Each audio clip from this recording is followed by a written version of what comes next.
Okay, Hotel family, my name is Brother Ray. We'd like to welcome everyone to the Brooklyn William Mackey Jr.'s History Club. Everybody in the audience, give yourself a big hand for supporting the William Mackey History Club. I want to thank my Zoom audience for coming down and supporting. We meet in honor.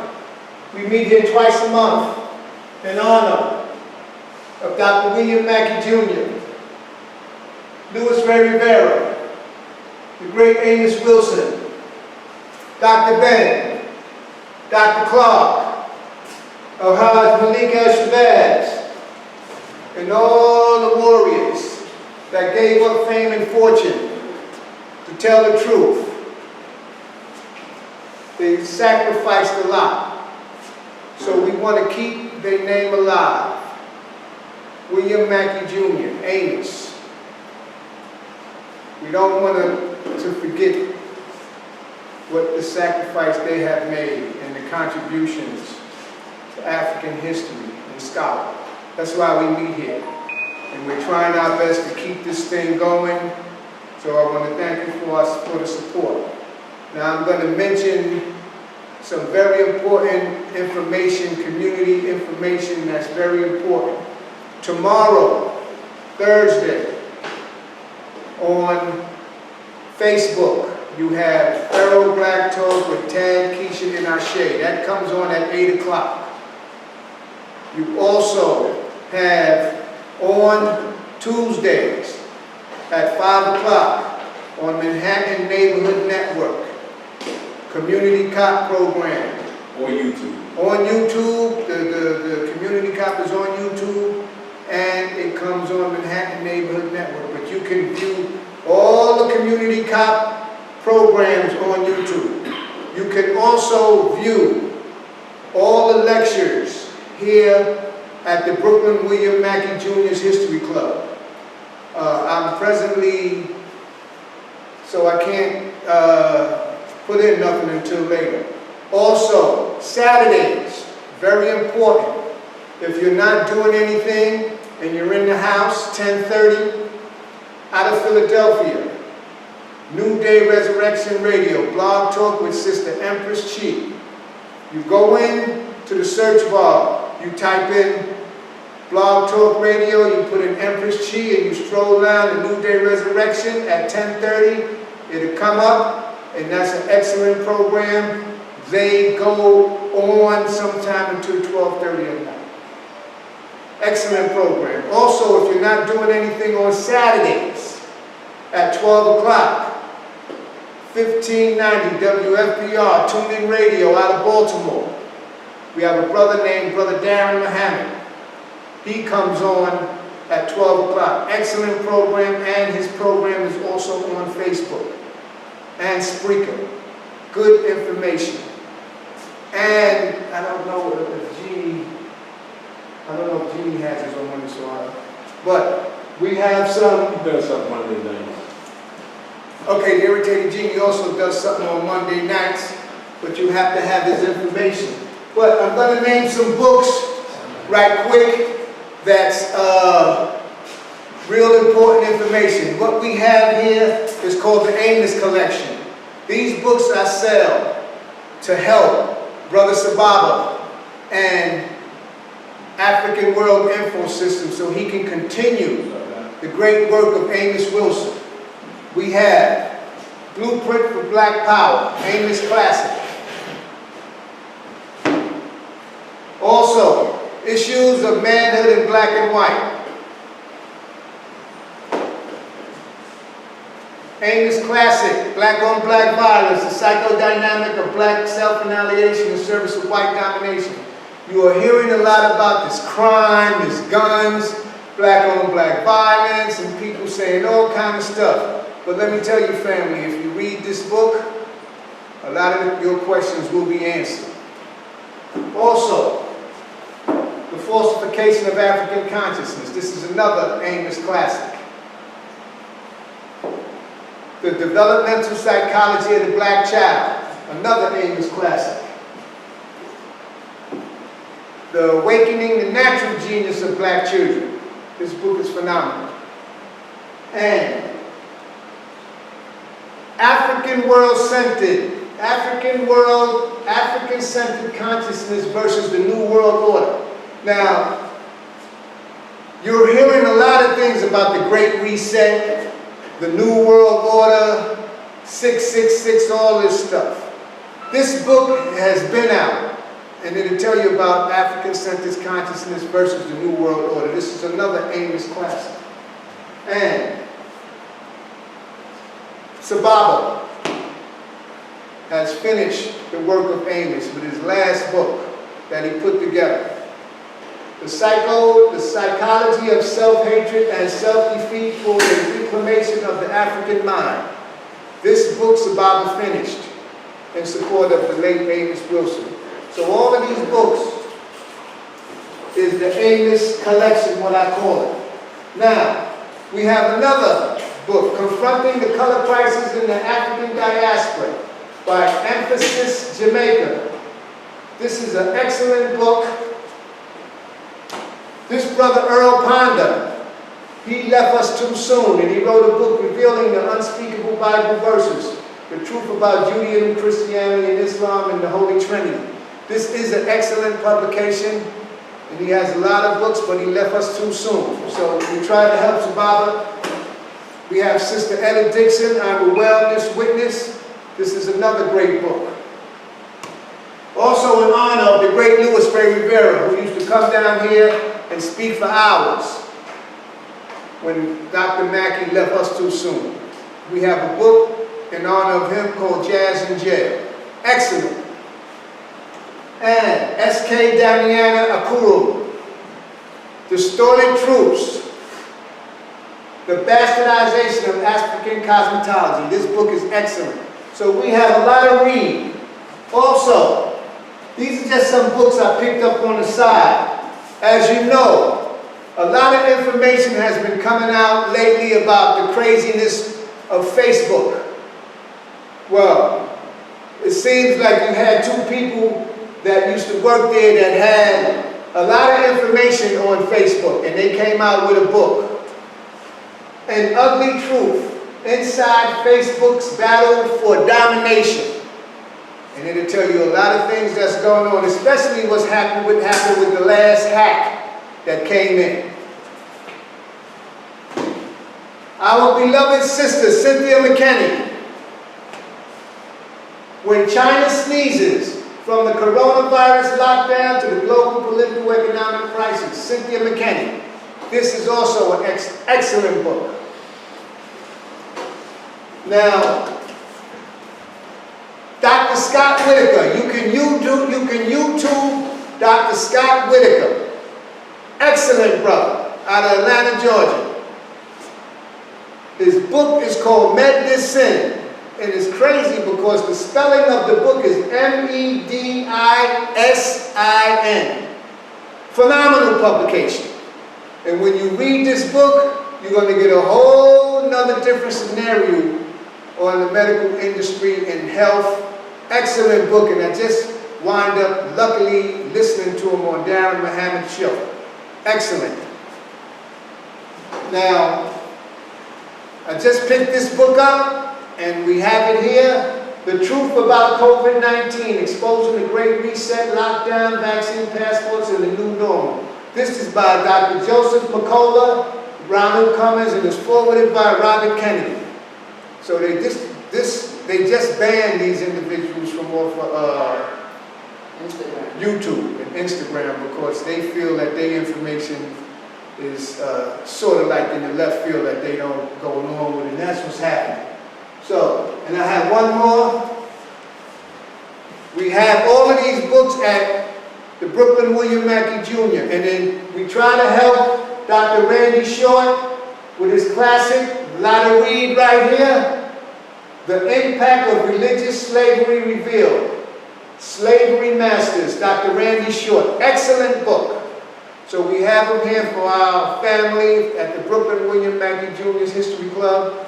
And if you want any of them, you can get in contact with me and I can ship them to you, or you can buy them off of Amazon or anything like that. But basically the proceeds is to help the Brooklyn William Mackey Jr.'s History Club.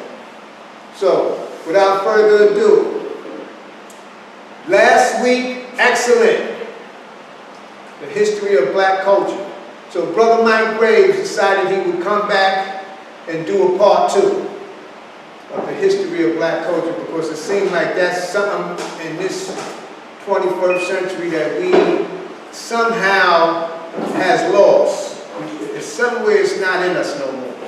Because at one time we used to fight for a whole lot of things. And what's going on now is like everybody's just fumbling and stumbling and just letting society do anything and going along with it. So maybe that culture is steady leaving because we're going on the wrong side of time. So I want everybody to give our keynote speaker who has supported the Brooklyn William Mackey Jr.'s History Club in order, and also with Dr. Arthur Lewis and everybody that takes their time out and come here. We want to give Brother Mike Graves, one of the co-founding members of 100 Blacks in Law Enforcement, a great big hand, and thank you, my Jewish family. And we're going to turn it over to Brother Mike. Thank you, Mike. Say I am. I am because we are. Because we are. I am. I am. Because we are. Because we are. You know, I thought about last week when we, 2 weeks ago, we looked at culture from a fundamental viewpoint, because I wanted to build groundwork with respect to what is black culture. Because we have so many different perspectives on what's black culture, what's black nationalism, is there such a thing as Pan-Africanism? Is it being practiced? Is there an attack on black culture? And if so, what do we do about it? I pondered those things and wanted to give, in the first one, just the basic fundamental on what that is, and then we could go deeper tonight and have a clearer and better understanding, and perhaps we can answer those questions in a better way with respect to what black culture is. Can we enhance it? Or should we just give up on it and go for our own selves, do for self, and leave all that alone? And maybe those who oppress us will just somehow develop a moral compass where they're not going to bother us anymore. Well, I think you know the answer to that. But we're going to look at these things and a few other things tonight, and hopefully we can reason together and come to a point where we all understand each other.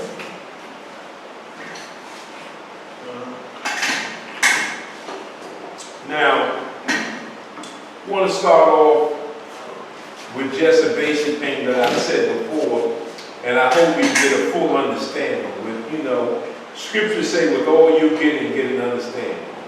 And it's true. He who controls the past controls the future. He who controls the present controls the past. I'm going to say that again just in case you missed it. He who controls the past controls the future. We got that part? You control the past, you control the future. But he who controls the present controls the past. I'm saying that to you tonight because at this juncture in our history, we don't control the past, we don't control the present, and I dare say, at this moment, we don't control the future. It's not in our hands. Now, destiny can be in our hands if we choose it to be.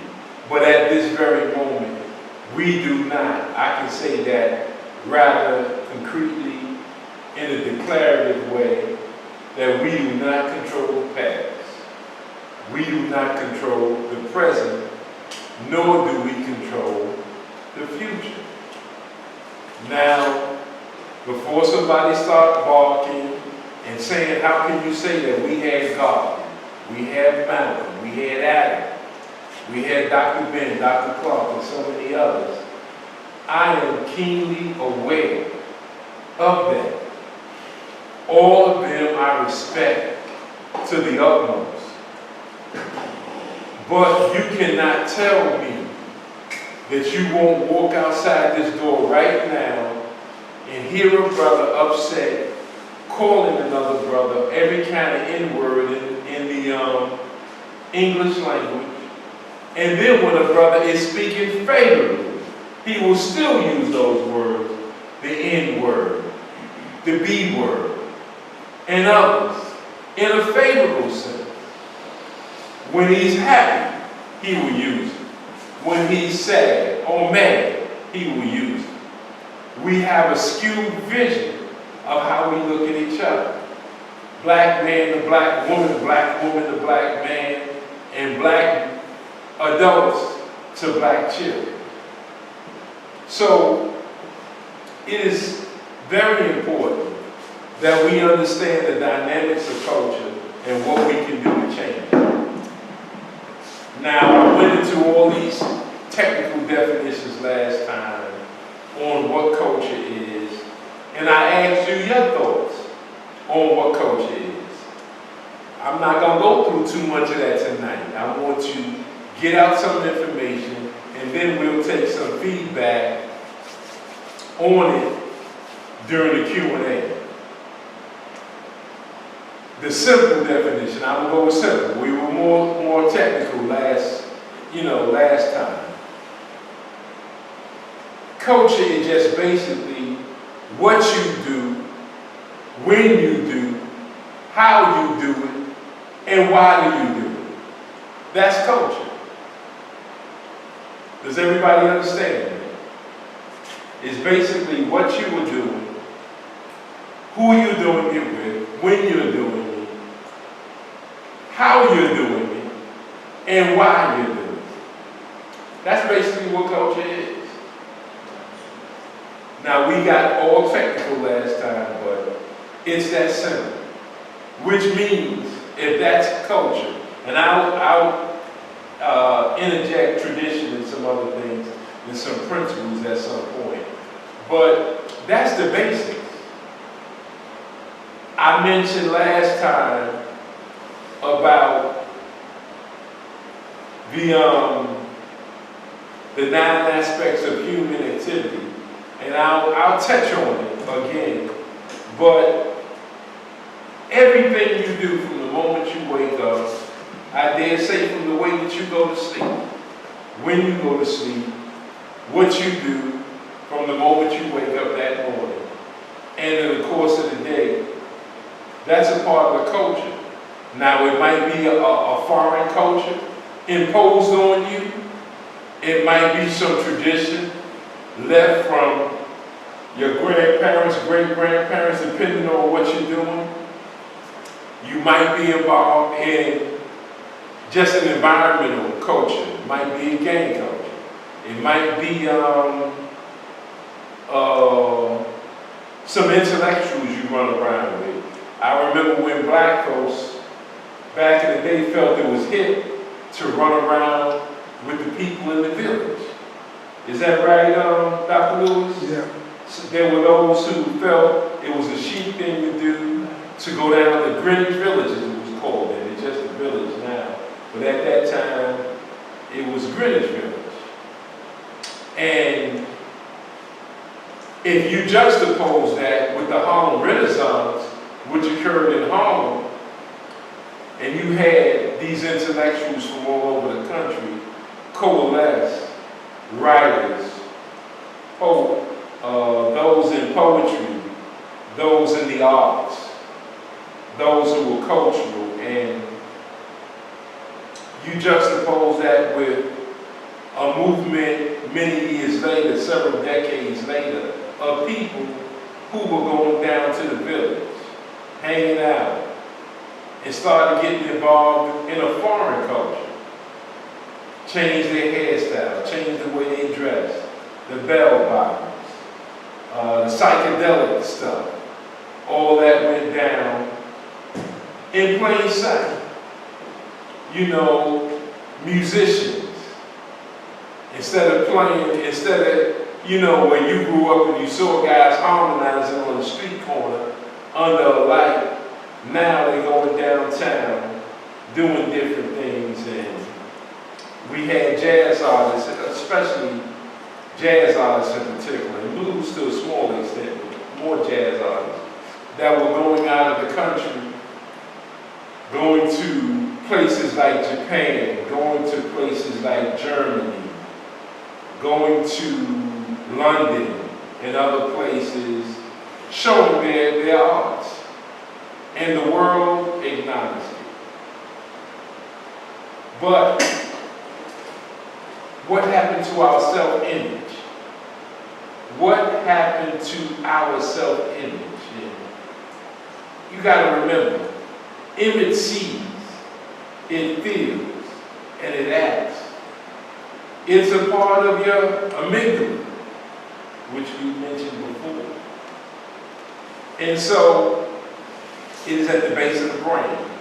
It is the part that, where your memory is stored. Much of your memory is there. The way you see things, it gives you have a photographic memory in there that responds to threats. It responds to fears you might have. It responds to so many things, and out of that comes the fight or flight. It deals with the stress of your domestic existence. It deals with the stress of your job or lack thereof. It deals with the stress of maybe law enforcement, maybe gang culture, whatever you got to deal with on a daily basis. It deals with those things, your self-image. As I said, your image of yourself is going to make you act one way or the other. You can go into certain areas. I was just in Queensbridge recently, and I thought I was watching an 80s movie. I don't know if anybody here has been to Queensbridge lately. That's where Ron Artest, Nas, and a whole lot of people are from. I was there 6 o'clock in the morning, and it looked like the walking dead. People walking around nodding, and people are out of their mind in the street. 6 in the morning, it's still dark. 6 in the morning, people were like that. And I said, oh man. I said, we need a cultural revolution. We need a cultural revolution. Because it doesn't matter how political you want to get, whether you believe the military is the way to go and arm yourself and all that stuff. If you don't have a cultural basis, if you don't have a clear cultural basis, the odds are you're going to do more harm than good. You know, I put it this way. China had a cultural revolution after decades of colonialism. It was various European countries, but in particular Britain, smaller France, but primarily Britain. How did they remove the yoke of colonialism?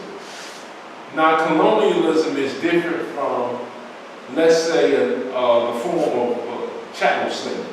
It's different from chattel slavery because in chattel slavery, in the American chattel slavery, I would say, you on a foreign land, and you're being controlled by foreigners, and you were subjugated in a sense where you've lost sense of family, they control every aspect of human life.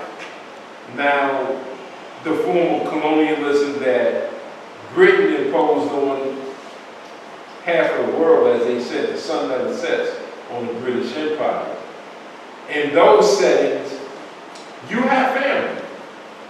You have family, you have city-state government, and all those things. However, it is controlled from the outside. From all the way in London, they're controlling what you do in your country. India, China, Jamaica, all of these various places.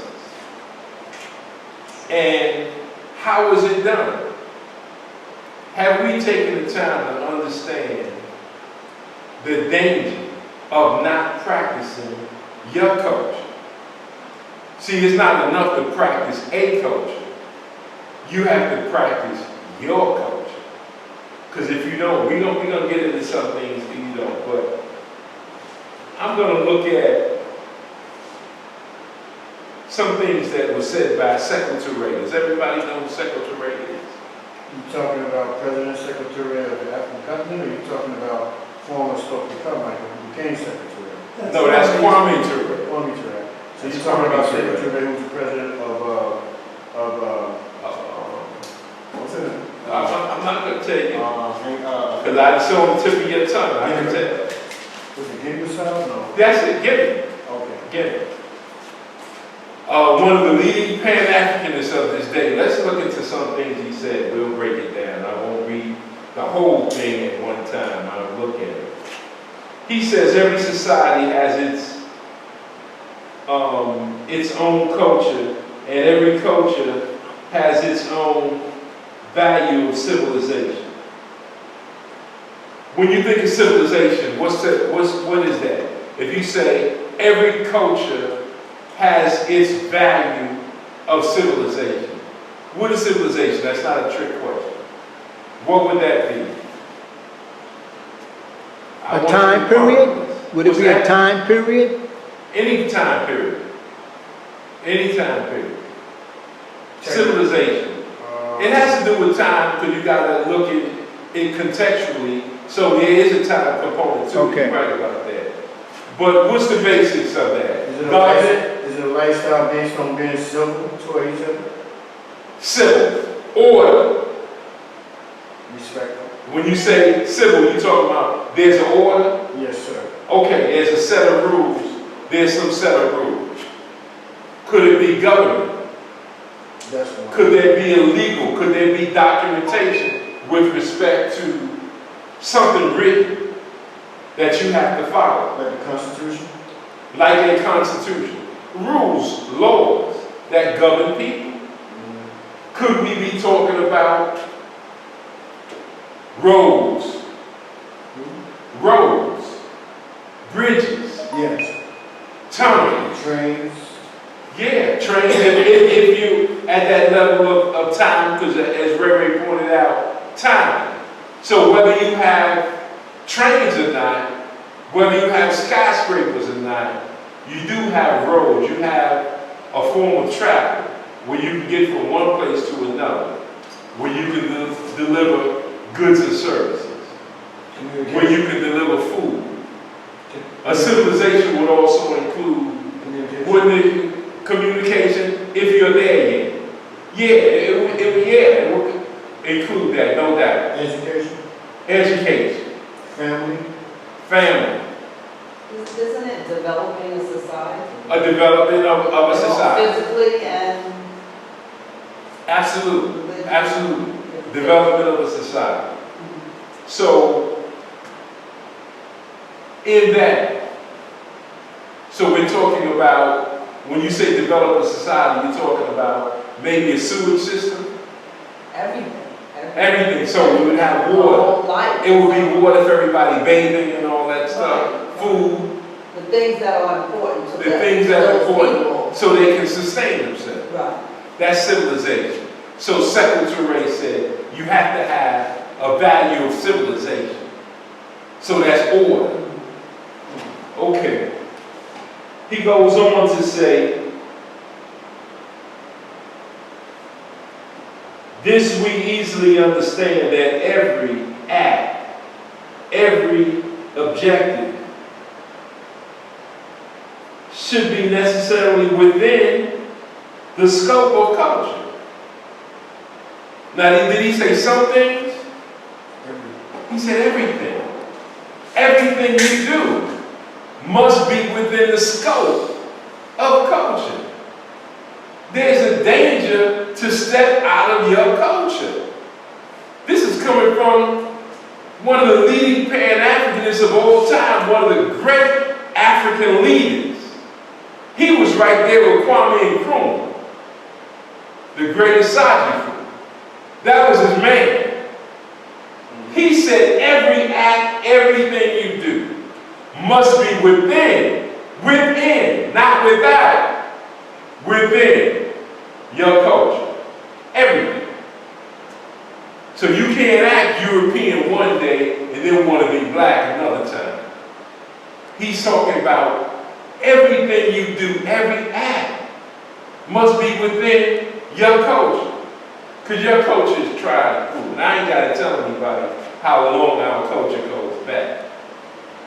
Because I will say it in one word: the beginning. The beginning. Who's the oldest people on the planet? Us. Could we be a little more specific? Africans. Can we even be more specific? You're right. You said, somebody said us. Somebody said Africans. Black, yes. We'll just say the Khoisan. We'll say the Khoisan. Khoisan? The Khoisan. Who's the Khoisan, Rajin? It's the indigenous people of Southern Africa. That's what he said. It's the indigenous people of Southern Africa. Why would I point there? Because we were just talking about civilization. The greatest civilization in the ancient world was Kemet. Ancient Kemet. Who did they say were their ancestors? They said their ancestors. Now, here you up in Kemet. That's North Africa. But you say that your ancestors go deep south. What does the science say? Those are the oldest people on the planet. Then what did Kemet say in their ancient texts? Our ancestors are from the south. That's not what the Europeans said. That's not what scholars from Harvard said. That's what ancient Kemet said about themselves. Now that whole Nile Valley, the culmination of all that was Kemet, and we can get specific with Waset and places like that. But suffice it to say that they say their history is south. So why are we looking outside of our own experience? I'm not saying we shouldn't study others. I'm not saying that, and don't accuse me of that. But I'm saying our secret, our strength is from within. Our strength is from within. Now, we are blessed here that we have Dr. Lewis here tonight.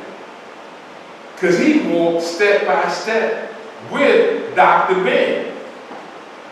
I never knew that their relationship was that close. But it's closer than what we all thought. Now, I'm not saying that people didn't say brother, sister, the people didn't wear aunts and all that before Dr. Ben. I'm not saying that. But nobody brought the Nile Valley to black people like Dr. Ben. That's what I'm saying. I'm saying that he put more energy into letting every black woman and child know, every black man, that those pyramids, that civilization is ours. No one else's. We didn't share that with anyone. That's ours. And then other scholars dealt more with the other parts, whether it was West Africa or whether it was Southern Africa and the Khoisan. And Dr. Clark did more along those lines with that, with the Twa people, who Europeans call pygmies. So, but Dr. Ben certainly was at the head of the class. And even though his name is quoted quite often, we had never given him his true credit and his roses while he was with us to that degree. So, if what Secretary Wright says is true, that every act, everything we do should be within our culture. Our culture doesn't take a backseat to anyone. There is no people, whether Europeans and Rome, whether the Greeks, whether the Chinese, our civilization takes a backseat to no one. So, when Secretary Wright says all that we do should be within our culture, he's absolutely correct, because it's more necessary now than it's ever been. Than when he was alive, and you could juxtapose that to now, he was absolutely right. Stay within the culture. And we don't have to listen to anybody that tells us that if we look at our culture, it's tunnel vision. I've heard people say African history is world history. It's true. If you look at African history, you're not looking at no small little dust on a map. No. That's world history, because everybody comes from us. We were the first. And we don't, as a matter of fact, a white scientist will not even challenge you on that now. They know it. So when, again, Secretary, the leading Pan-Africanist of his day, along with Kwame Nkrumah and some of the others, was right there, and certainly, as somebody pointed out, mentioned Kwame Ture and others, all Pan-Africanists of the highest order. So now, he says it should be within the scope of our culture. He said, for culture embraces the entire physical and moral being of a society. Is that true? It embraces the total being of a society. Because if so, we out of pocket. If that's true, we out of pocket. See, if a camera was on us all the time, we would know how to act. You know, people, when they go to church, they act different than when they're home, right? If you go into the mosque and you at the mosque, you acting a little bit differently than when you are at home. Is that right? Why is that? Because you're being watched in the church, you're being watched in the mosque. Being watched. Yeah. You're being judged also. You're being watched, you're being judged. So guess what? You know how to act. You go into the Million Man March.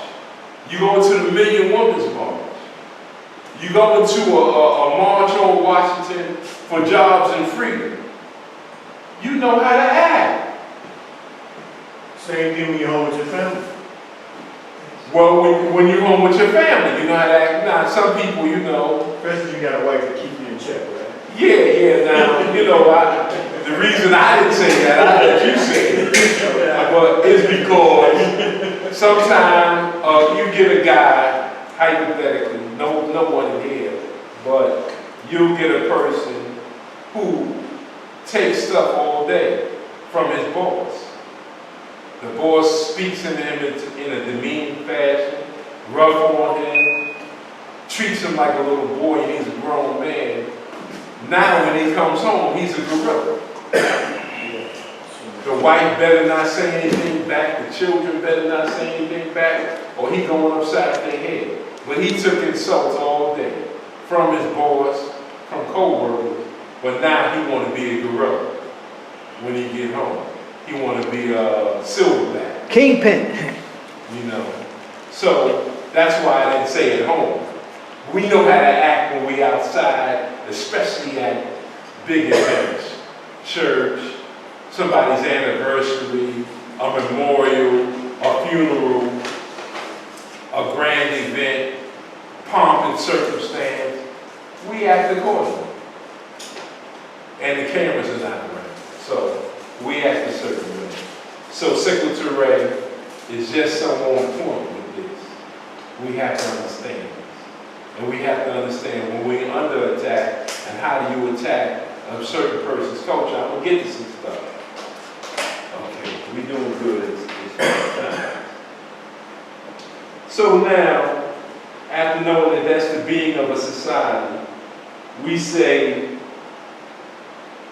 whose whole thought and actions underlies in various manifestations of his existence. Your thoughts belies and it undergirds your very existence. In other words, if you're not acting right within your culture, you're jeopardizing your existence. You know yourself. You can walk outside this door right now and somebody that look just like you might shoot you. They might stab you.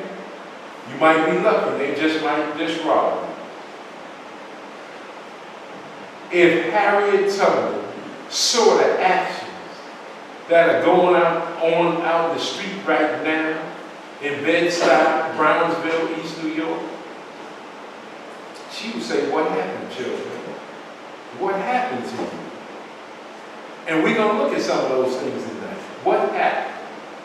How did we get from a mindset where we understood who the enemy was and what needed to be done at a given time? Well, could that be because we're following another person's culture? We're going to get to that. Yeah. Everything up to now that I've said, we must operate within our culture. Chinese got out of pocket and didn't operate within their culture, and they ended up on opium. Okay? They ended up on drugs, and that was coordinated by the British. And they took the goods and services and let them smoke opium in opium dens. And then they had everything from a Boxer Rebellion, and it took one leader to say everything we've been doing now for decades ain't working. Let's have a cultural revolution. What was his name? Mao Zedong. Everybody in here knows it. Mao Zedong. So the dope dens, the crack dens, the shooting galleries, they had already knew what was going to go on because they had did it to the Chinese first. Absolutely. And the Indians. White men keep good notes. You heard what he said? He said, and the Indians. They did it in India too. They did it in India They too. gave them a nickname cool. They do it everywhere. Yes. Why is there a liquor store on every other block here? Is that an accident? No. You can buy drugs, guns, right here. I'm sure, let's say within a block or two, you can get literally anything you want in the black community. It's not an accident. So, if we did a cultural revolution, if we'd have been told by certain scholars, anything you do outside of our culture jeopardizes our existence, means that we need to all get on board. Because if we don't get on board, we are all contributing to destroying ourselves, our very existence. As I said, he who controls the past controls the future. But he who controls the present controls the past. And we don't control none of that. We don't control our past. And as I said, yes, we've had great scholars that remind us of it. But a reminder only works for a little while. We don't control the present because De Blasio got y'all doing things y'all don't want to do. Exactly. And corporate America got you doing things you don't want to do. Cuomo had you doing things you didn't want to do. And the reinforcements, whether it's law enforcement, whether it's intelligence gatherings, they make you do things you don't want to do. The very Constitution is a coercive document that forces you to do things that you might not want to do, that does not align itself with our culture. So, what do we do when we are the descendants of the cradle of civilization? What do we do? How do we lose those cultures? How do we lose it? Huh? How do we do it? Q&A yet. Oh, okay. No, you can say that. I keep going. I'm gonna keep going. No, we wait for I'm Q&A. interested. Now, the cradle of civilization is what? What's the cradle of civilization, Dr. Lee? Some place in Africa. We just mentioned it. That Kim. was- That's what Dr. Ben gave so much energy towards. It's not that he didn't know about West Africa. It's not that he didn't know about it. It's not that he didn't know about South. It's not that he didn't care. But wouldn't it be that place in South Africa where he found that those ruins of a city that's supposed to be 100,000 years old? Well, yeah, well, they know specifically, they use the science. They used your DNA. They know the oldest people on the planet, as I said, the Khoisan, South Africa. And I said that is consistent with science, and whether they use the woman or the man. They use both sciences, and it both leads them to the same area. Not only that, but as I said, ancient Kemet. They didn't claim that they're from Kemet. They said their existence goes way down south. So the blue Nile and the white Nile, you keep going down to the Rift Valley, where the oldest people on the planet are. And that's in Southern Africa. And so, if we are the descendants of the cradle of civilization, what are we doing? Listening to, following a foreign existence after it's imprisoned us. It's chained us. It's trying to normalize. I'll get to some of that. Just think about it. That behavior you see in the village, Greenwich Village, has been normalized. I remember whenever you saw somebody with red hair and pink hair and blue hair, they were all in the village. I walk outside my door now, I see sisters with red hair, and they darker than me, blue hair, green hair, blonde hair, orange too, yeah. And those who know where the hair where the lace is thread, whatever it is. Now,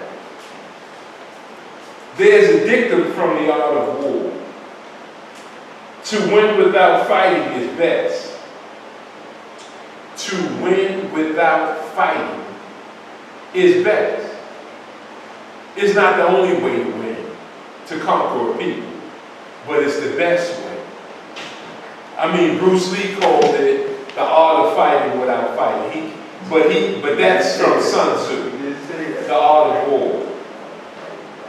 That's not the only way, but it's the best way. In other words, you can get something done without lifting a hand. In military terms, that's called low-intensity warfare. When you have others fight for you. Now we're gonna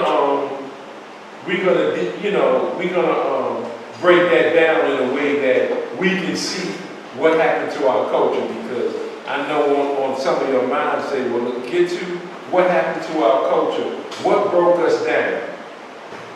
And so if the aim is to win without fighting, that's the easiest way to get it done. To win a war without fighting. It says, its aim is invincibility. Victory without battle. Victory without battle. It is a way to destroy a people from within without lifting a hand. Now, how do you do that? Your mind. It talks about, yeah, well, I'm getting that, but you're right. It's the mind. Because you can control a man with chains. But if you can bring in a system into existence where you can take the chains off, we see it every day. The easy way, look at the biggest, strongest, one of the strongest things on the planet, an elephant. There's not one man on this planet that can beat an elephant.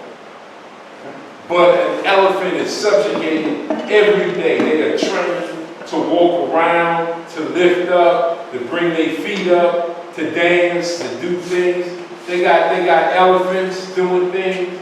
They got tigers jumping through hoops of fire. What is that? Is a tiger acting like a tiger? No. No, he's acting like something other than himself. Because if you leave that tiger to his own devices, go in that cage and see what's going to happen to you. You're going to say, oh, that tiger went crazy. Tiger ain't go crazy. Tiger returned to himself and understood you in my territory. Over. Just like that. Swift, decisive, and to the point. That's a tiger. That's a lion. A leopard, any of them. That's what they're going to do to you. Except if you can brainwash them. And to better brainwash them, you got to catch them in their youth. We were caught in our youth. We were caught asleep in our youth. And they were able to put things in our brain that we would never have accepted if we were conscious and aware of what was going on.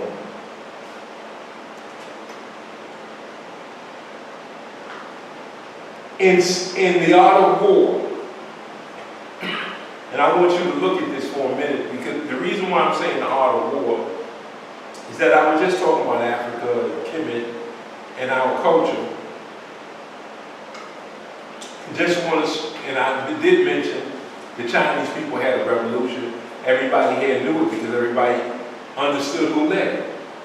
Everybody said Mao Zedong. He went within and returned to the culture. And they were able to remove the British. And that's why they are strong as they are to this very day. Because they went within. Not without, within. A great leader in China asked his physician. He said to the physician, you were from a family of great physicians. He said, which one of you are the best? Who's the best? You know what the physician said? We got a physician here. You know what the physician said? He said, my oldest brother, he sees the spirit of an illness before it happens. And that's how he cures people. He said, but nobody knows it. It is not seen out of the house. His own. Now, his second oldest brother, he said, he catches a disease while it's in a minute stage. So the neighborhood doesn't know him. He said, I puncture veins, I remove organs, I redirect things in the human body. And that's why everybody acknowledges me. I want you all to understand that. I know some of you thinking, what's that got to do with us? You see. the great leader asked him who was the greatest of the three. If I asked you now, who was the greatest of this family of great physicians, who would you say? Dr. Lewis? You mean of the family? He's Chinese now? You mean of that family that you just saw? That family. Oh, okay. The brother that can see it before it happens. You said the brother that could see it before it happened. Yes. Anybody else? I would say that. The brother that could see it before it happened. But then he's not even known. Nobody even knows him. Well, And then his other older brother can catch it in its early stages and bring healing to you. But he, after you sick and you busted and now it's really bad, he's the one that's going to help you. But, you know, I won't belabor the point. You're absolutely right. It's the one that catch it while it's coming. The oldest one. But nobody knows him. He said, they know me because I'm cutting people up. I'm giving them potions. I'm writing prescriptions. I'm doing all these things to them. So I'm the one with the greatest reputation because he was the leader's physician. But he's really telling them the best one of all of us is my oldest brother because he can see it coming. If this was a battle, who would win? Who would be the most effective leader? The one who can understand the battle of this opposing army that's coming? And now he can redirect them. He can have some of them turn on each other. Or the other person who can destroy their allies. He can disrupt their communication. And now they don't have allies. Or the one, the last brother, who's the most known, who can defeat the enemy in a battle. Who's the most effective now? the first one. The first one again. But he's never going to be famous. He's not going to be Is it famous. about victory or fame? But he has the most guaranteed victory. Because before they get there, he already got them messed up. Questioning who the enemy is and should we go in there and move on them. So, the Art of War, Sun Tzu, it should be studied. Europeans study it. They study spiders, they study ants. If you want to know about the ant world, and they are fierce spiders, they are fierce workers. They all got defined jobs. They've studied these things. They've studied the art of war. So, the point I made about the physicians is the same thing I make about war. The highest level. If you can catch it before it even happens and redirect it in turn. If you can destroy the alliances that these armies have built up. Or do you got to smash? They all got good roles. These are all important now. Don't get me wrong. I'm not trivializing the guy that can say, okay, it's on now, let's go. And he fights. But they are higher levels. You know, in a football game, you have the owner of the football team, you got the coach, and you got the players. The coach is the one with the strategy. He don't own the team. He don't have the money. He's not a billionaire. He don't own the team. But he will teach them dudes how to win the game, and the players obviously are the athletes that can do what he teaches. But the one is the strategist, and that's the coach, because he's going to design the plays. And so in football, the beautiful thing about football, whether you know it or not, is that after every play, they huddle. That's right. It's different from every other sport. That's right. No other sport does that. After every play, we're going to do this, we're going to go over here, we're going to block this head, and then we're going to fake it and go this way. It's a strategy on it. It's a chess game.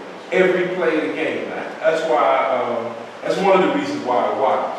Because it's just not brute, blunt force. Strategic. It's here. The team that makes the least amount of mistakes. The team that has a strategy. The team that has already deciphered what your strengths are and can use those strengths against you, or they will take your strengths and take them away. Now it's like making you play left hand. You understand? What to play left hand. It's almost like you fighting a cat and he's good. What is his strength? It might be his jab. Everything he's doing is coming off that jab. Bang, bang. So yeah, he got the right hand, he got the hook and all that, but everything is behind the jab. And then you get a fighter that every time he throw the jab, he come over with that hook. Now you can't throw the jab. Because every time you do the jab, it's coming back, he gonna hook you. That's what Joe Frazier did. The big tall guys, jab, jab. And he's bam! Bam! How many jabs you gonna throw when this man trying to kill you with a hook every time you throw a jab? You understand? Right. So you've taken that person's best thing.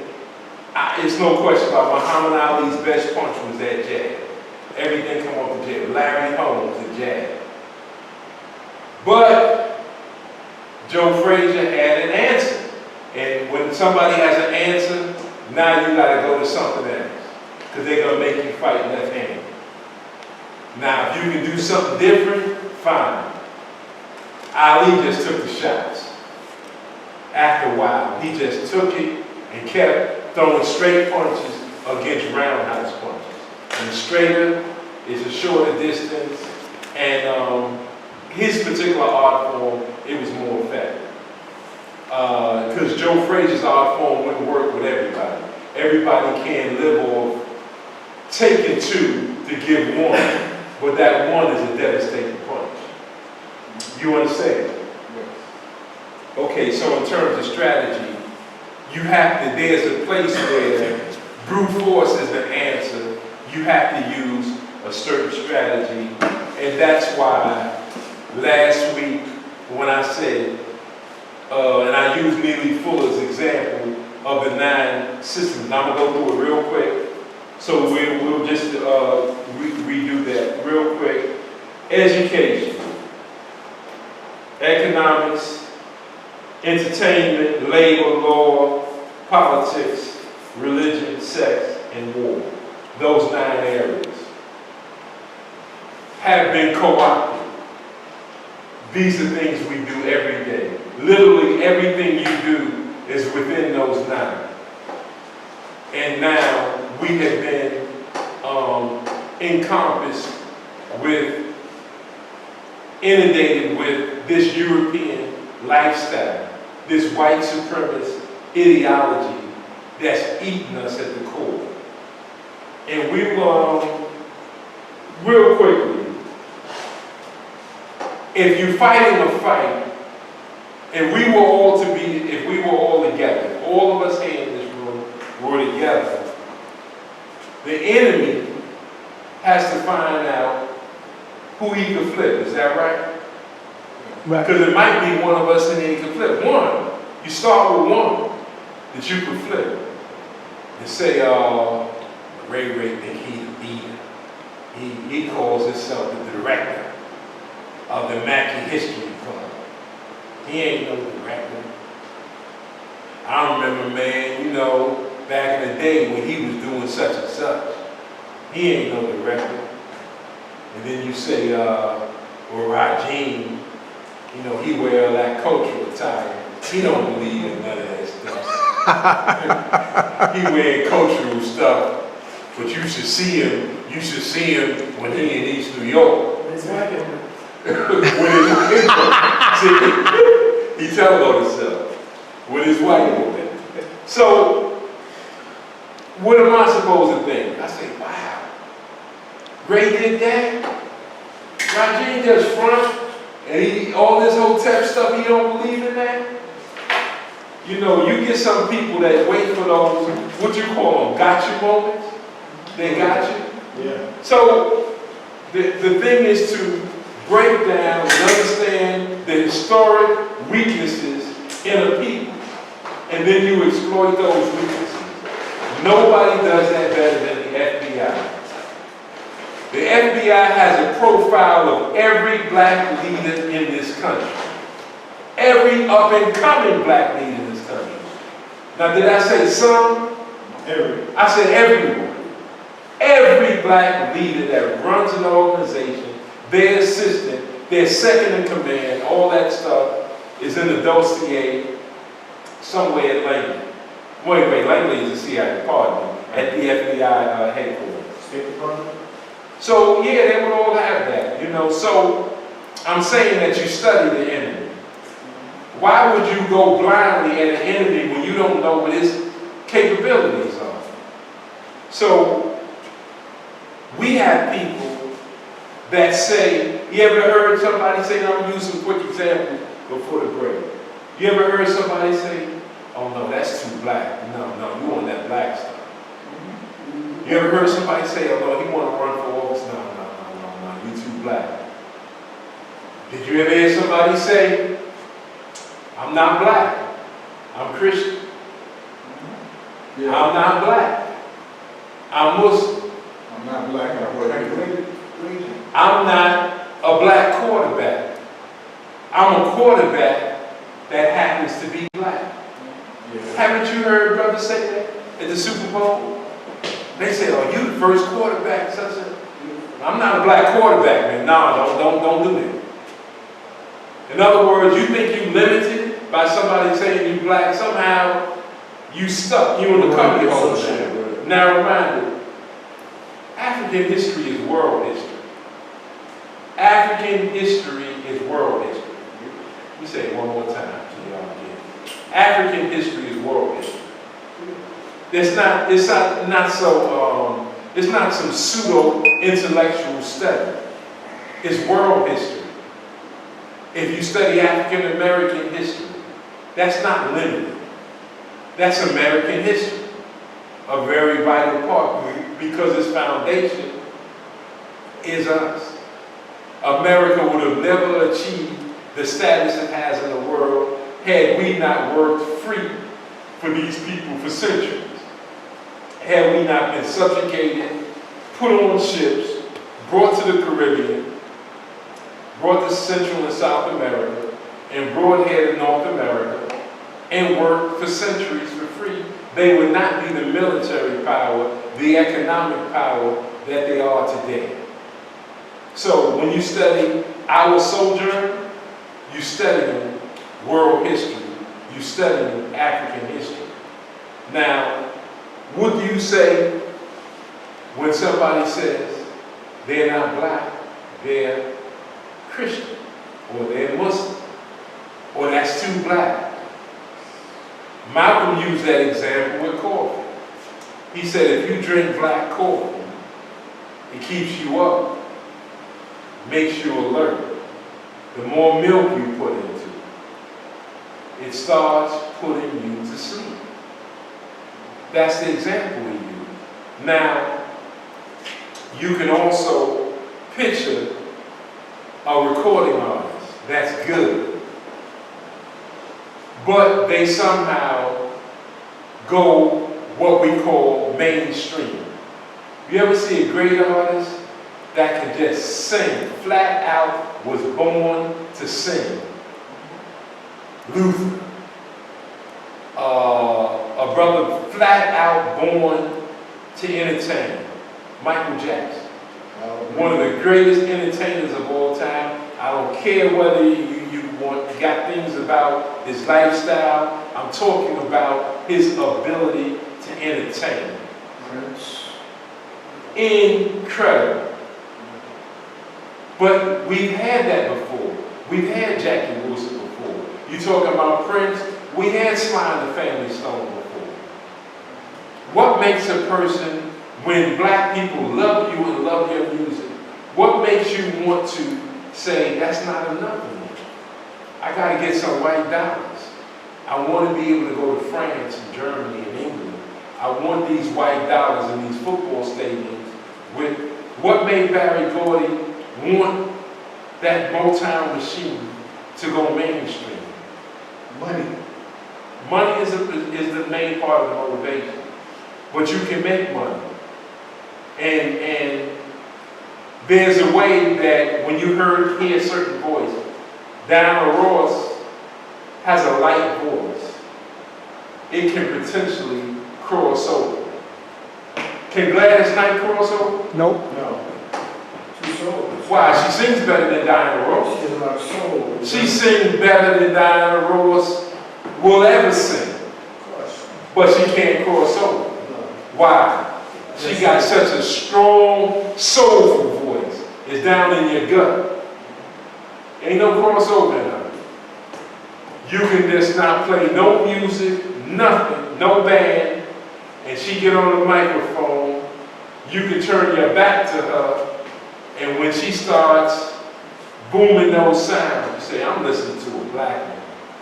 It's either Gladys Knight, it's Mahalia Jackson, it's Sarah Vaughan. That is a black woman singing. Patti LaBelle. Patti LaBelle. Beyonce. It's always one of the crowd. Chocolate Color. It's always one of the crowd. Beyonce. He just As if no black woman could wiggle their hips before Beyonce. Right. No black woman wore scantily dressed clothes. Chocolate used to do it back in the day. Look, what's the sister that went to Europe, France? and Yeah, I knew you were talking about. What, the banana thing? What's her name? Josephine. Josephine. Yeah. Josephine did that 60, 70 years before there was a Beyonce. Drove the Frenchmen crazy.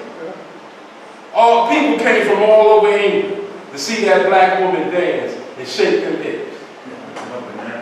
Banana dress. She would dress in clothes and strategically at certain points in the show, this part dropped off. This part dropped off. This, and they wait to the end. They said, okay, if we waiting long enough, we gonna see it. We gonna see it. And then, right at the end, she picked up a feather and cut something. Right before everything dropped. And the white guy said, oh, damn, I almost caught it. You know, it's right there. So, that's the fantasy. That is the image that Beyonce has, since you mentioned Beyonce. But as I said, she didn't invent hip wiggling. It was done before. Some people were so talented, Gladys Knight ain't never had to do that. No, that's right. It's just a human voice. Hey, this guy. You know, and so, and I will not get in front of you and not pretend that Beyonce is not eye candy. I'm not saying that. Me personally, I know what I'm looking at when I see Beyonce, which might be the difference in some of us. See, some of us love Beyonce because the blonde hair is not natural. You know, that's it's not natural.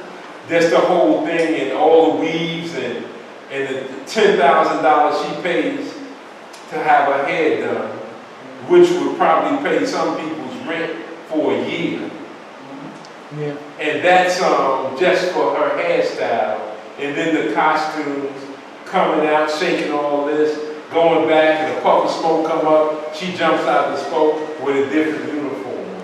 She's scantily dressed, everything. You know, she's not covered, you know, in a dignified way. But I'm not saying she's, you know, I wouldn't suggest that outside of that reflects her true character, because she might be a down-home sister in person when none of that's around. She might be real cool, real nice person, decent person. I'm just talking about her image.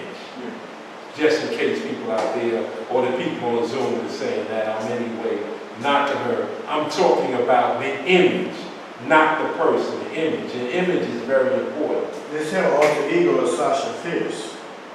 supposed to be some kind of Greek goddess or something. Oh, I don't know. I don't even know who that is. I don't. Her and Rihanna both share the same altar image. Okay, okay. Yeah. So, I'm saying that to say that if, oh, it's almost that time? Okay, we're gonna break in a minute. But I want to make the point that our culture has been under attack, and I guess I'll stop now. But I want to talk about the history of the black church and what it did, how it was split, and I want to talk about, real quickly, our organization that we developed that was supposed to be based on resistance. And that got flipped, and that took a time. There was a metamorphosis that occurred. But I'll do that real quickly when we come back, and then from there we'll do Q&A. Okay, we're gonna have a little short 5-minute break. Short 5-minute break, then we're gonna come back. Mike's gonna finish and have Q&A. Thank you very much. Thank Brother Mike. He's gonna go and then he's gonna finish what his lecture is. Hope you enjoyed the refreshments, and then he's gonna go in the Q&A. And if you got any questions you want to ask Mike when he come in the Q&A, I'll open you up and give it back to Mike. Thank you very much. Okay, Take the mute over, Ray. okay, just want to finish up real quick before the. Okay, good.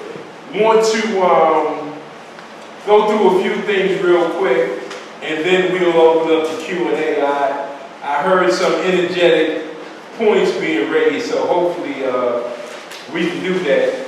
So from the outset, let me just ask you, did the Ten Commandments come from European Jews and Moses, which was played by Charlton Heston? Is that where the Ten Commandments came from? That's a question. Now, or did it come from the 42 negative confessions that are on the temples in ancient Kemet? We talking about 10, and we talking about 42, and we're talking about thousands of years before anybody called themselves Jewish. And even within that, there's a lot of hypocrisy. If I were to say to you, what was the original Holy Trinity? Many of you might say the Bible, Father, Son, the Holy Spirit. Well, that's not the case. What about a Sar, a Set, Heru? Original. We talking about thousands of years.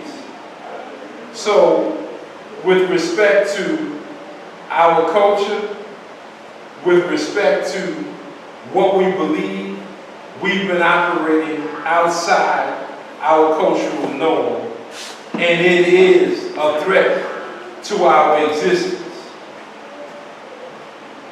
When did the black church become more entertainment as opposed to activism? When did that happen? How did it happen? When they got the nonprofit status. No, it's not from that. That was more of a coercive control mechanism that came much later. There has been for years a separation of church and state, and then that status will prevent black churches from doing certain things, because it doesn't prevent white churches from doing anything, because them white churches also have organizations, they have social groups that will carry out their agenda anyway, so they don't need directly the church to do certain things. But they're going to get the candidate they want elected, they're going to make the moves, politically. They're going to have the backing of corporate America in so many circles that that they will be able to do the things that is totally necessary that they want done. Now, as I said, the agenda is the main thing. So with respect to organizations, you have to consider that. Now, the church used to be a place to go if you were in need of something. The church would be a place to go if you needed a coat, a winter coat, or winter shoes for the oncoming weather. The church would be a place to go. A church was a place to go if you were going to receive a visit from the Ku Klux Klan. The church would be the place to go to remedy that situation. If the White Citizens Council, KKK, or any white mob was intimidating your family, you would go to the brotherhood of the church. And the pastor, the deacons, deacon board, the leaders of the church would organize the brothers to be at your house to circumvent whatever the intentions of the White Citizens Council, Ku Klux Klan, and the like, whatever their agenda was. They would prevent hurt, harm, and danger from coming to you.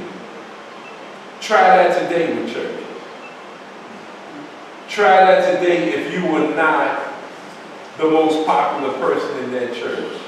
See how you will do if you were going to receive a visit from the Klan. Would the church be the wall that will separate the two of you?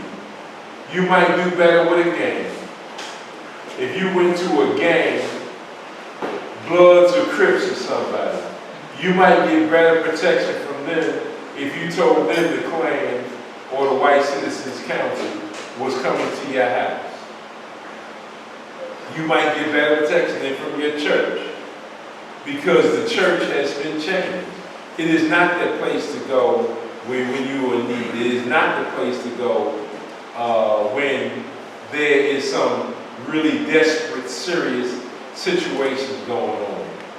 Yes, it's still a place to organize. If you have political aspirations, you want to have a good relationship with the pastor so you can speak before the congregation and things like that. But it has been co-opted from activists, from the activism that it did post-slavery period to now more entertainment, more, the top preachers are the ones who can entertain the best, who can get sisters by hooping, hollering, and the sisters might not even know what the sermon is about, but they're going to say it was good.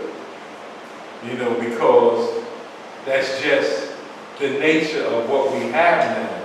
And that's unfortunate, because we have very good churches. We have a lot of good churches, but we have a lot of churches where the goal is to entertain.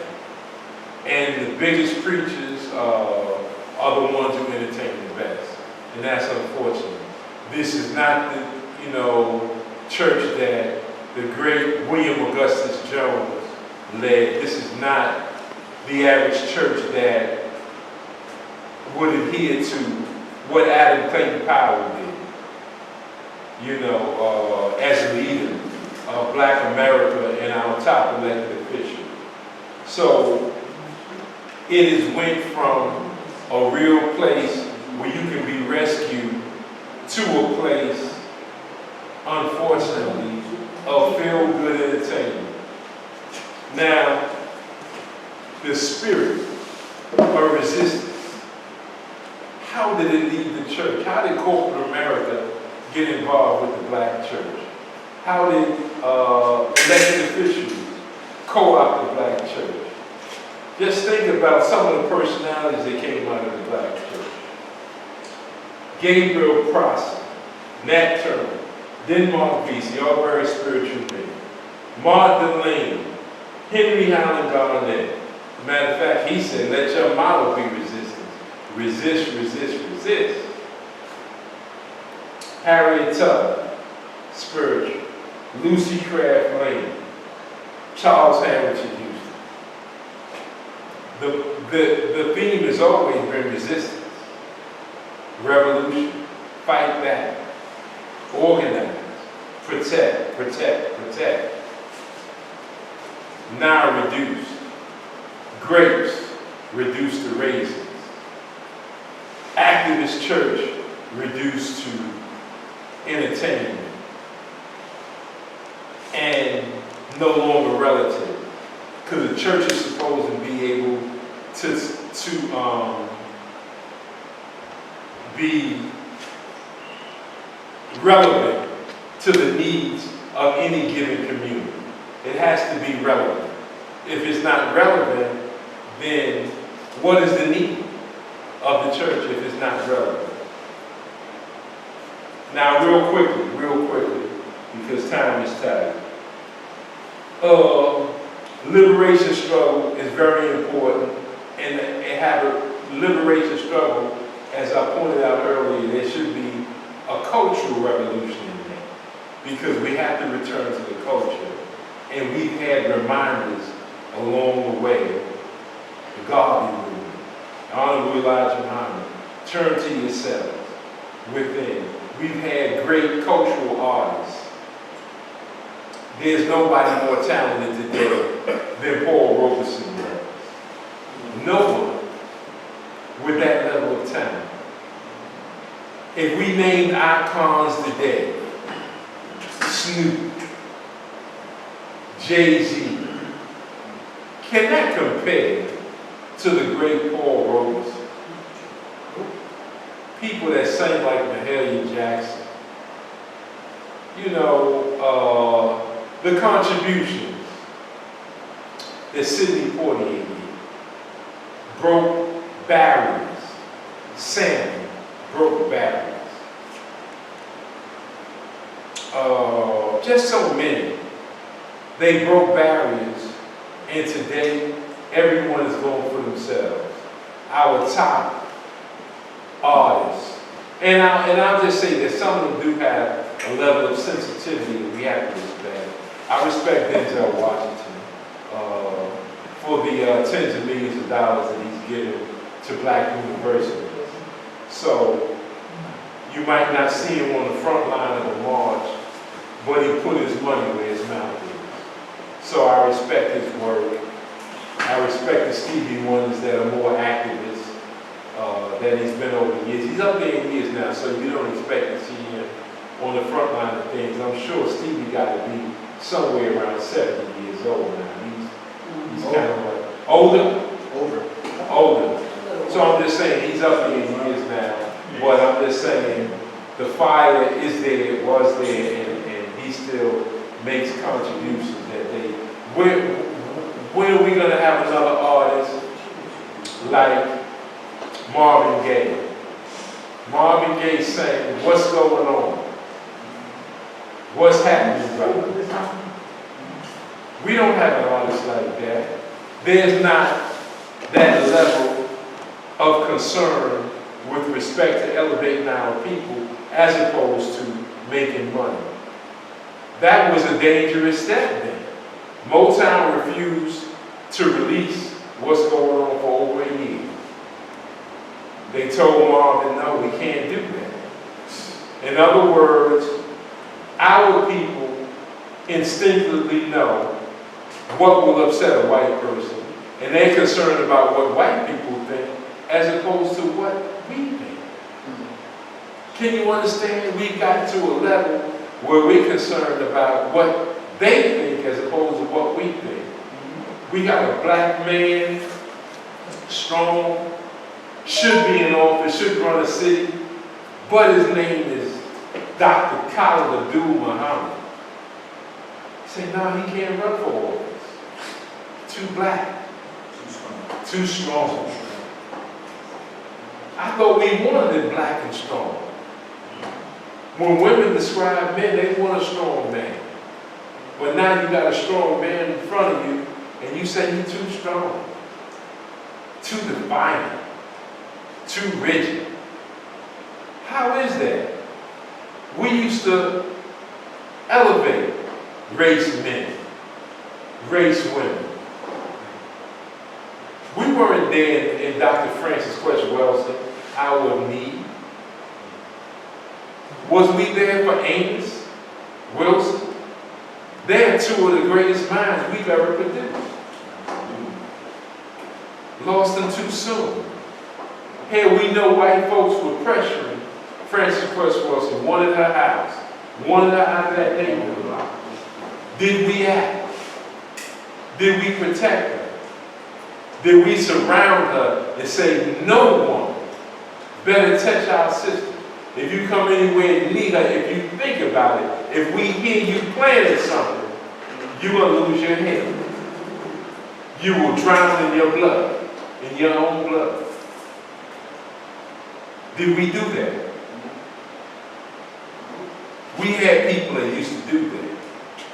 You remember what happened when they dragged that black man in Texas and Dr. Collins went down there, armed to the teeth.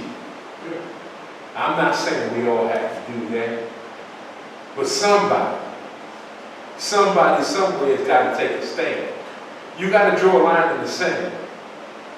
If you don't see the white man drew a line in the sand, the white men killed over 630,000 white men in the Civil War. See, we don't understand. We don't understand. They fought against each other. It's bigger than North and South. This went into a whole philosophical basis on how we gonna live, in other words, how the country was gonna live. This is what they were saying. How are we gonna live? They said, this is not the original intent of the founding fathers. That's what they said. We'll fight for original intent. We'll fight for states' rights. That's serious. Will we fight for our original intent? Y'all didn't argue when I said everybody come from us.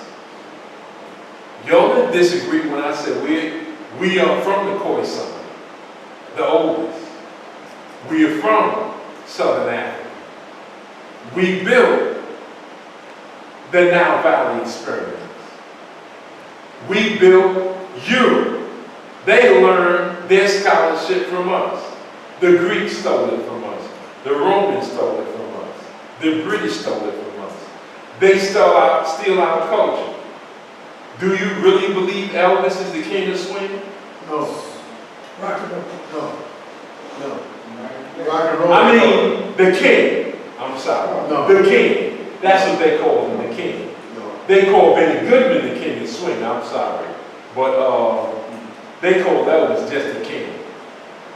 They call that cat from Jersey the boss. Springfield. Yeah. I mean, they got names for their own. Yeah. If you take black out of music, what you got? Nothing. You don't have nothing. Take blues away, jazz away, gospel, R&B. Is there really much R&B left? It's some, but I'm just saying, and we have the oldies but goodies, and we have some artists that can sing. I mean, they still got people that can sing. We got some artists, and some are just there, but some are talented. You know about R&B chops no more. You about pop chops now. Yeah, and I'm just saying, what would pop be without us? What would rock and roll be without us? You know, all these white groups, rock and roll, the Rolling Stones, they've been around since the 60s. They still here because they respect their artists. Their artists make millions. They say they'll go on the road and make $100 million and stop and say, that's it. We'll pick this back up next year. They'll say, okay, we're gonna do 50, we're gonna do 100, and then we're gonna stop. Or we're gonna do 200,000, and then we stop. We'll rest for a year, and then come back strong. They don't have to make new music. They respect their others. You play James Brown now, you play Wilson Pickett, Otis Red now. Somebody say, hey, man, what you playing that old stuff for? Yeah. You play the Temptations, My Girl, Beauty's on the Skin Deep, Ain't You Proud to Beg? Yo, man, what you playing that old stuff for? Man, why don't you play something new? So, without our culture, what's left? Who were the best actors? By far. By far. Nobody acts better than Denzel. Nobody acts better than that brother in the that played Black Panther. You know, and Lawrence Fishburne. Samuel Davis too. I mean, I got some disagreements with the way he conducts himself. But he's still a great artist. He is. You know, he actually made it by his emphasis on the N-word. You know, in any event, so I'm gonna stop. I'm gonna have to stop and just go to the Q&A. But I would just say the good signs are that when we see something like Black people practicing Kwanzaa. I remember when Kwanzaa was under serious attack. Oh, that's trying to replace Christmas. Yeah. Oh, it's trying to be a Black Christmas. It's against our religion as a Muslim, as a Christian. The barriers have been destroyed because it's a cultural celebration. It's a celebration for all African people. And eventually, now you see Kwanzaa in China, Japan, all over Europe, all over the world. It was a fight for that. But they've stolen our culture, and everywhere you can see people, whether it's a fist bump, elbow bump, the way they dance, that's all part of art and culture. The way you dance, the way you sing. Now, so when you see these expressions, when you see people on the other side of the world saying no justice, no peace, that come out of UAN, United African Movement.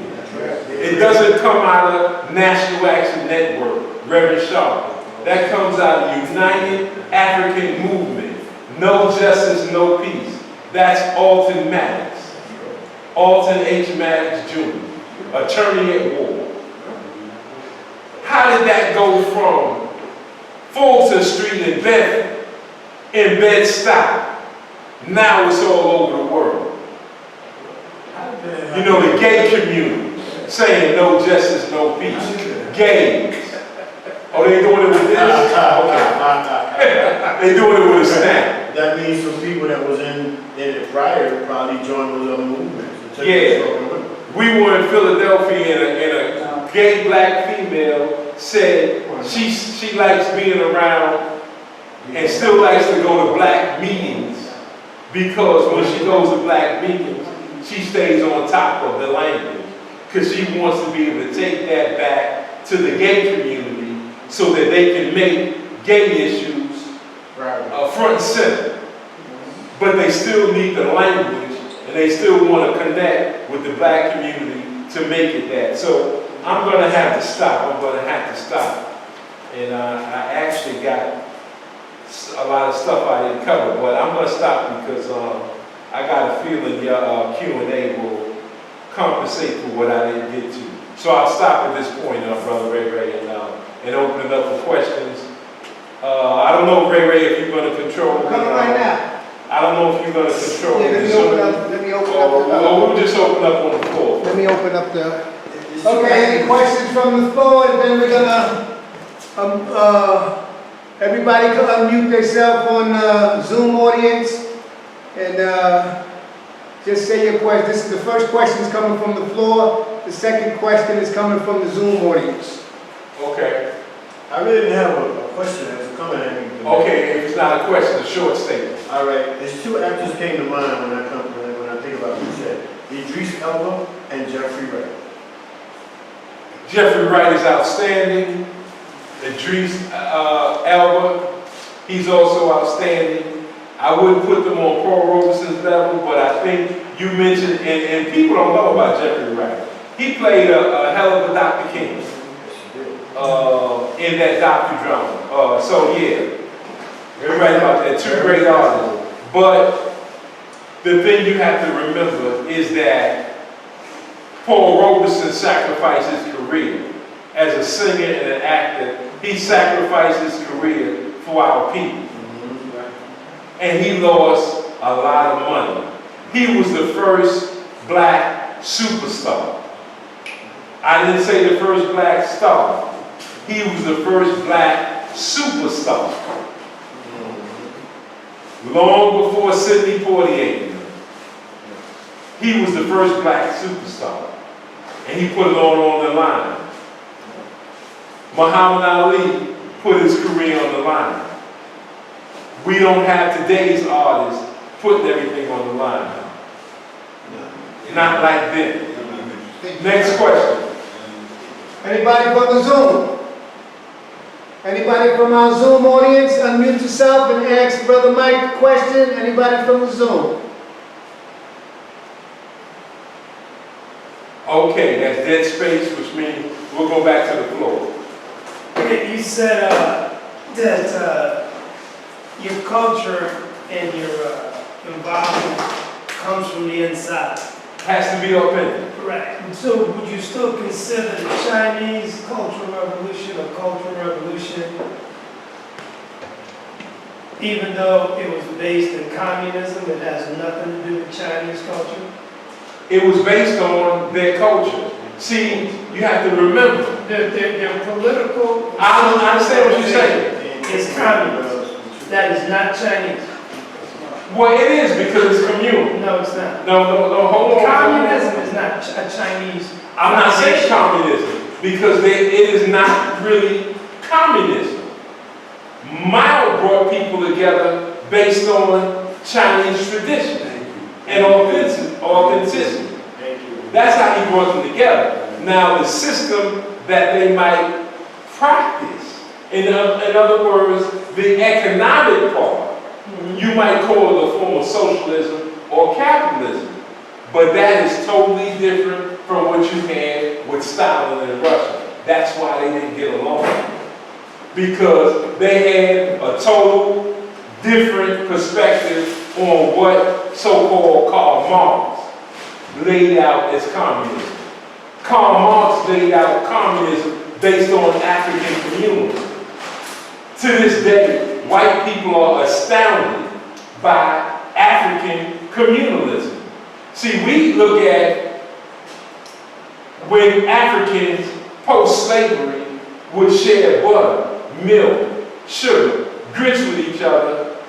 They said, white folks wrote that off and called it Southern hospitality because they couldn't understand people that are destitute, not much in terms of wealth, share and borrow with each other. So they write it off by saying that's Southern hospitality. No, that's African humanity. That is African humanity in its finest, that even though you don't have much, when your neighbor knocked on your door and said they need some butter, or they need some more grits, because they got to feed their family, and you gave it to them, or they need flour. That's African humanity, that's African communalism, the community taking care of each other.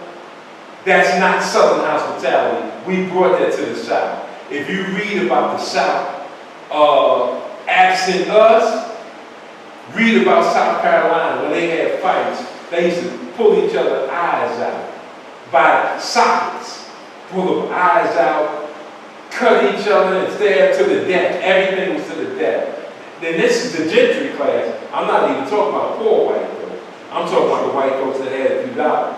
Savage. If you look at the emphasis that the white man going back into antiquity has put on violence, it is incredible. So I would say that Chairman Mao looked at capitalism totally different than what Karl Marx did than what the leaders of Russia did, whether it's Trotsky and,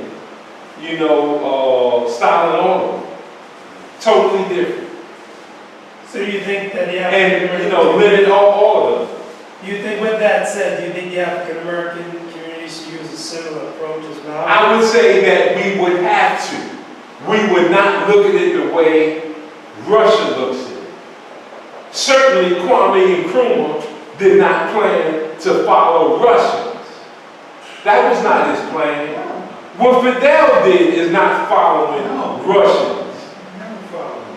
We're gonna look at it totally different. We don't look at things, we don't look at things in the world the way white folks do, as sick as we are. To this very day, a black man is confused as we might be the black woman, how we've been set apart against each other. With all of that, centuries of brainwashing, we still don't look at the world the way they do.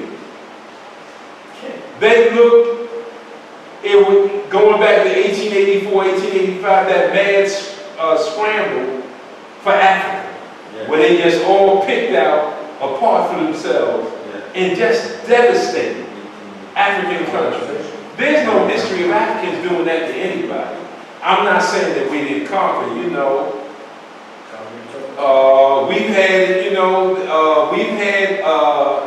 Egyptian pharaohs that did take over foreign land, but they brought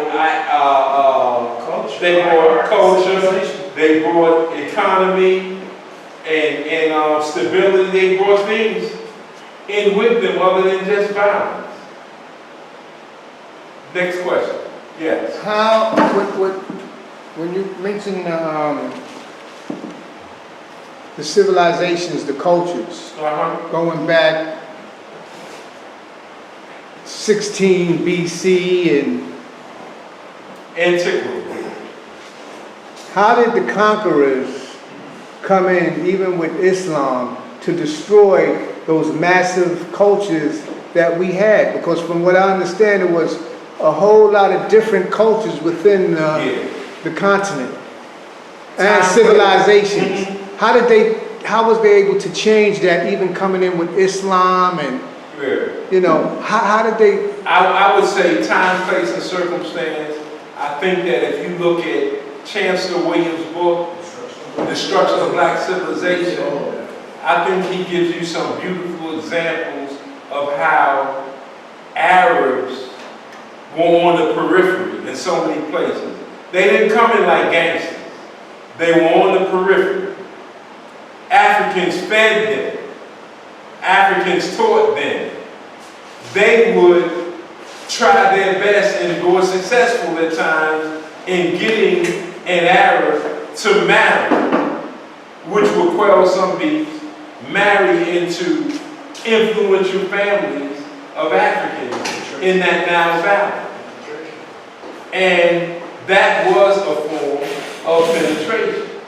Chancellor Williams talked about how they were able to influence Africa from the inside, not just like initially with war, but they used every strategy one could imagine to get in and get the Africans to relax, and it was that whole Trojan horse philosophy. When the main thing you pointed to was trade. They used trade. Trade, no question. Yes. No question, that was one too. Trade. Any question from the Zoom audience? Any question from the Zoom Yes. audience? Oh, okay, I thought, I saw Is there any question from the Zoom audience? Anybody from Zoom want to ask a question? Okay, hold on. Go ahead, Sister Keisha.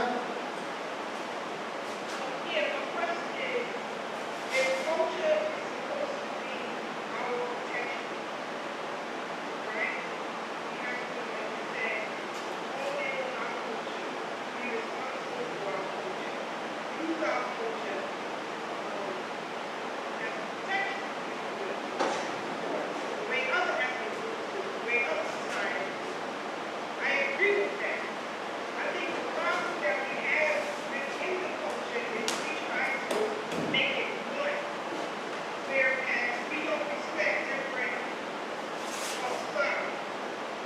Go ahead.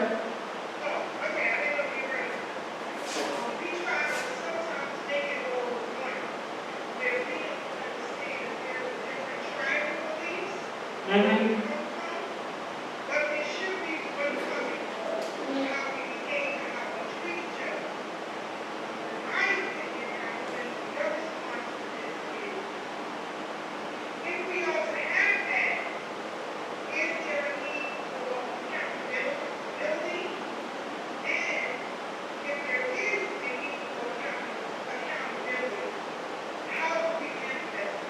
Okay, that's a good question. She's basically, to those that didn't hear it, she's basically saying that there were many different cultures within various groups, or you might use the term tribes.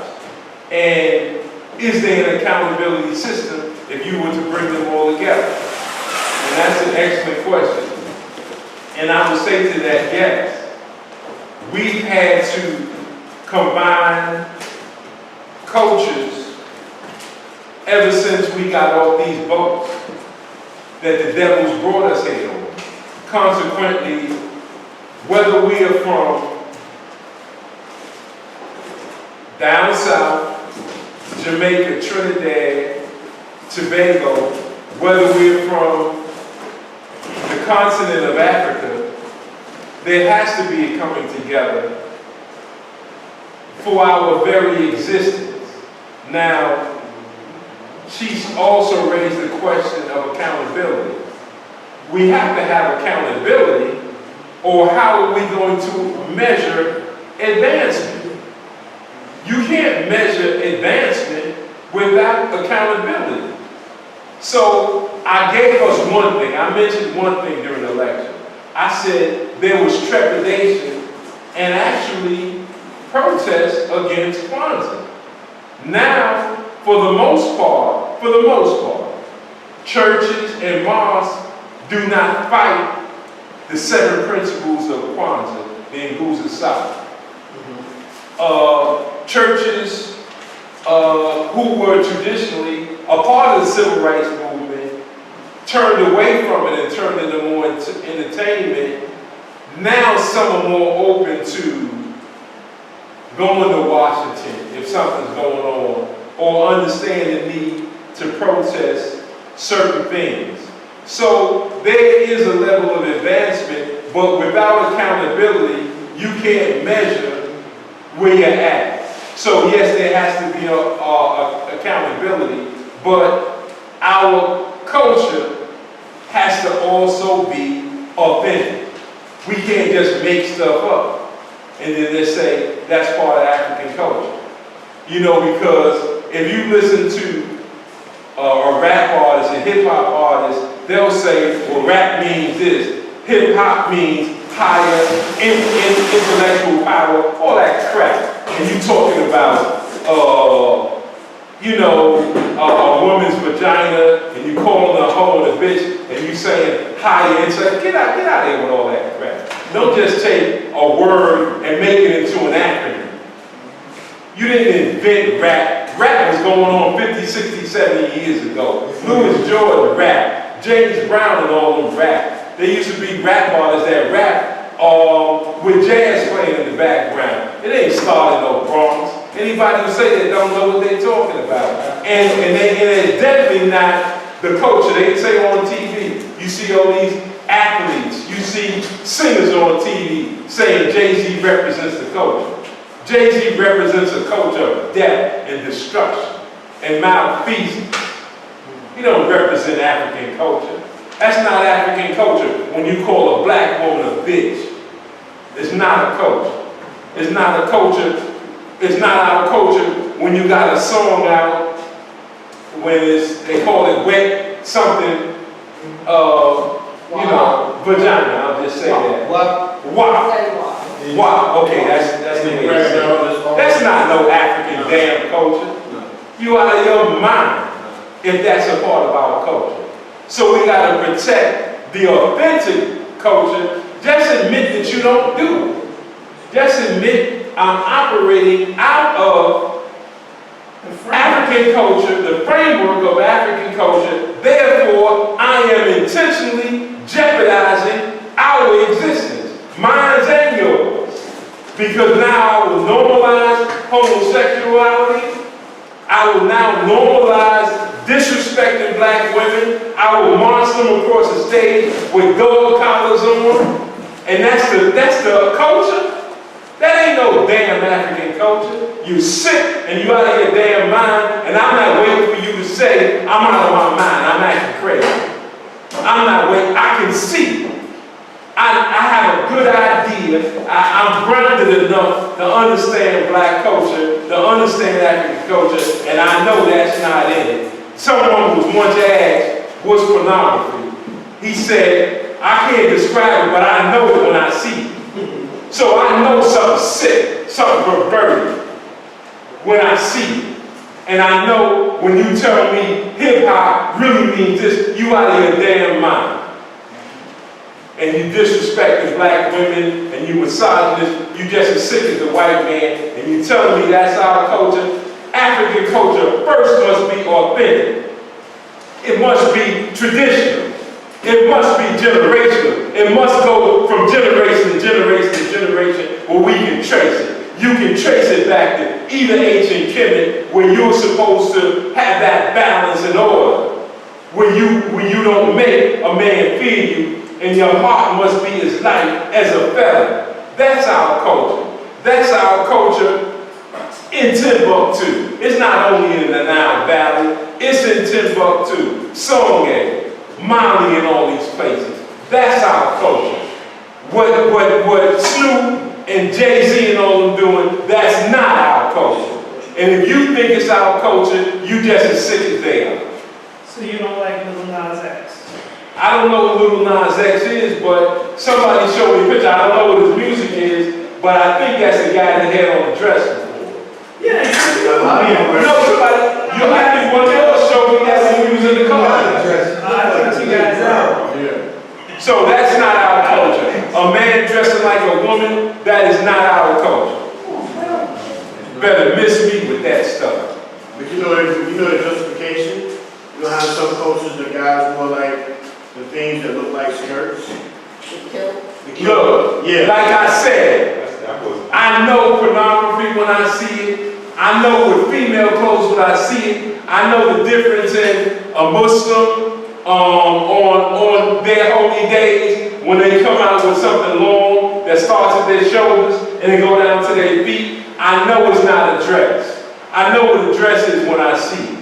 Okay. I know what I see when you look at Morehouse and you see black men walking around in negligees. That's not our damn culture. And when you see them walking around with pocketbooks and they wearing skirts and all that stuff at Morehouse, that's not our damn culture. They sick and they out of their damn mind and they embarrassment to all black people. Now, when I went to, one time I went to a graduation for the police department.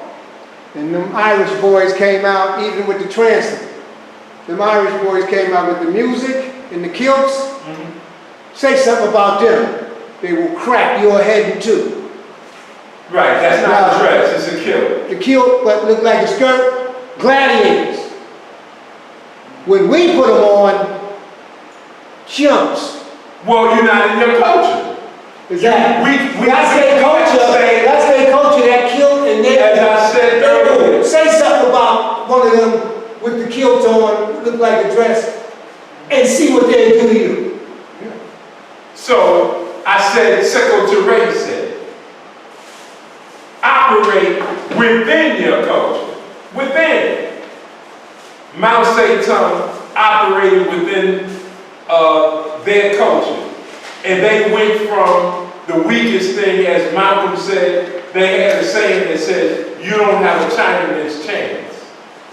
In other words, you're a loser, you can't whip nobody. And they turn around and they form oppress the Japanese. They'll beat the hell out of them in 2 seconds now. Because they return to their own. And that's what we have to do, return to our own. And we will be right back where we was.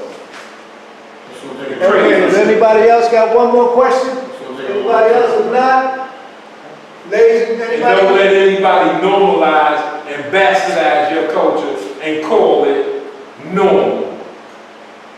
We all might not be scholars, but we all know what normal is. And wearing a dress not normal. Walking around with a negligee on and a nightgown at a college of higher learning, at one of the preeminent black colleges that we have. That's disgusting. It is disgraceful, and we should all acknowledge that. Morehouse men, you Morehouse women. And as a matter of fact, I'm disrespecting women by calling you a Morehouse woman because women are better than that. You should be better than that. You're a disgrace. You're a scourge to the planet. And the world is a better place without you. okay, ladies and gentlemen, I want to give my Zoom audience a great big hand. I also want to give the audience that came and supported the Brooklyn William Mackey Jr.'s History Club. I want to give Brother Mike a great big hand. Zoom family tomorrow, as Keisha said in the chat, Dr. Randy Short will be her guest tomorrow on Thorough Black Talk. If you have Facebook, you just type in the search bar, Thorough Black Talk. They come on at 8 o'clock and they go sometime to 10, I think 10 o'clock. So it's going to be a good program, comes on every Thursday. I want to thank everybody for support, 8 o'clock. I want to thank everybody for supporting the Brooklyn William Mackey Jr.'s History Club. We're starting all over, so we got to start slowly. I want to thank Dr. Lewis for coming. And I think we'll be in 2 weeks, which is what day? Anybody got a... 20. The 20th, we'll be back here the 20th. Maybe probably Dr. Lewis will want to do his presentation on economics. So without further ado, please, thank you very much. We appreciate you. And give yourself a big hand. Thank you, Sister Keisha. Thank you, Big J. Thanks, everybody. Thank you for everybody. Sister Yasmin, thank you for tuning in. And like I said, if one person comes and listens to history, it's worth it. Because a lot of people is home and they're not interested in history. And that's why Mike said we're out of our culture.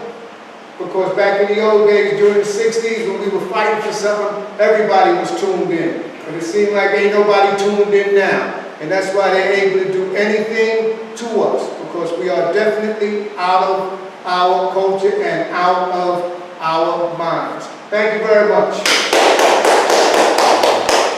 Okay. Mike, now, if you want to take a ride, so I won't lose the